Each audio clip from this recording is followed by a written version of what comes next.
नमस्कार दोस्तों, जय जोहार। मैं कौशल तिवारी और बिहनिया संझा में आपका स्वागत है। एक तरफ डबल इंजन की सरकार अपनी पीठ थपथपाते घूम रही है तो दूसरी तरफ छत्तीसगढ़ के युवाओं के सामने बेरोजगारी एक बड़ा संकट उभर कर सामने आया है।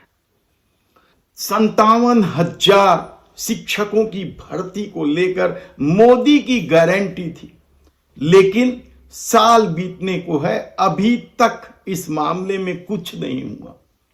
यहां तक कि विधानसभा में भी तत्कालीन शिक्षा मंत्री बृजमोहन अग्रवाल ने दावा किया था कि 33,000 शिक्षकों की भर्ती का बजट स्वीकृत हो चुका है और शीघ्र ही भर्ती होगी। यह लोकसभा चुनाव के पहले की बात है और लोकसभा चुनाव होते ही इस मुद्दे से सरकार का पीछे हट जाना क्या बेरोजगारों के साथ खिलवाड़ नहीं? भर्ती निकालकर अपनी पीठ थपथपाई जा रही है, लेकिन दूसरी तरफ स्थिति क्या है? जिन पदों को लेकर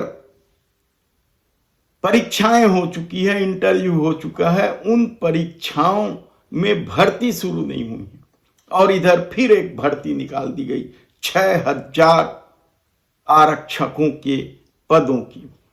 इसे लेकर किस तरीके से विवाद है और क्यों हाई कोर्ट ने रोक लगाई है हम बताएं, उससे पहले हम बता देते हैं कि अडानी को लेकर छत्तीसगढ़ में राजनीति गर्म है। एक दूसरे पर आरोप प्रत्यारोप के बीच एक बार फिर कांग्रेस सांसद राहुल गांधी ने अडानी की गिरफ्तारी की मांग को दोहराई और यह विवाद तब से होने लगा है जब से अमेरिका में अडानी के खिलाफ गिरफ्तारी वारंट जारी हुआ। इसके चलते शेयर बाजार भी नीचे आया है और निवेशकों के पैसे भी डूबे हैं। LIC, SBI जैसी संस्थाओं को भी करोड़ों रुपए के घाटे की खबर सामने आ रही है। लेकिन आज हम बात कर रहे हैं छत्तीसगढ़ सरकार ने जो आरक्षकों की भर्ती को लेकर जो नियम बनाए थे, क्या वही नियम भर्ती प्रक्रिया में बाधा बन गई?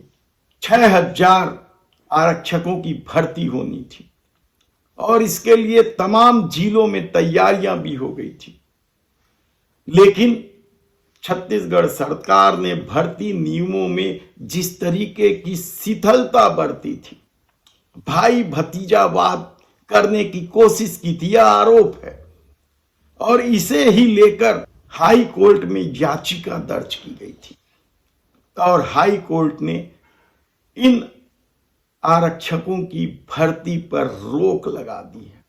आप समझिए कि सरकार भर्ती करना चाहती है, सोच रहे होंगे आप, लेकिन नियम शिथिल करके किस तरीके से खेल खेल रही थी, यह बेरोजगारों को नागवार गुजरा था। इसमें से एक युवक वेदराम टंडन ने याचिका दायर की थी कि सरकार गलत कर रही है और हाई कोर्ट ने भी इस बात को मानते हुए भर्ती पर रोक कर दी।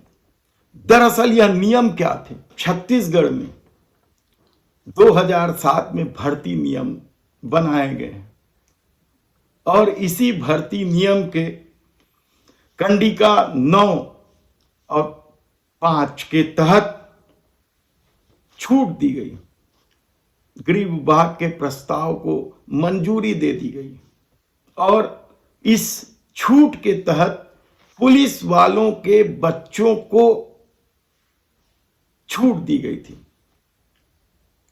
शारीरिक परीक्षा में और दूसरी परीक्षाओं में, और इसे ही लेकर यह याचिका दायर की गई थी जिसमें राजनांदगांव में 143 आरक्षकों की भर्ती होनी थी। अब हाई कोर्ट के फैसले के बाद भर्ती प्रक्रिया रोक दी गई और भर्ती प्रक्रिया धमतरी, बलौदाबाजार सहित कई क्षेत्रों में रोकी गई है।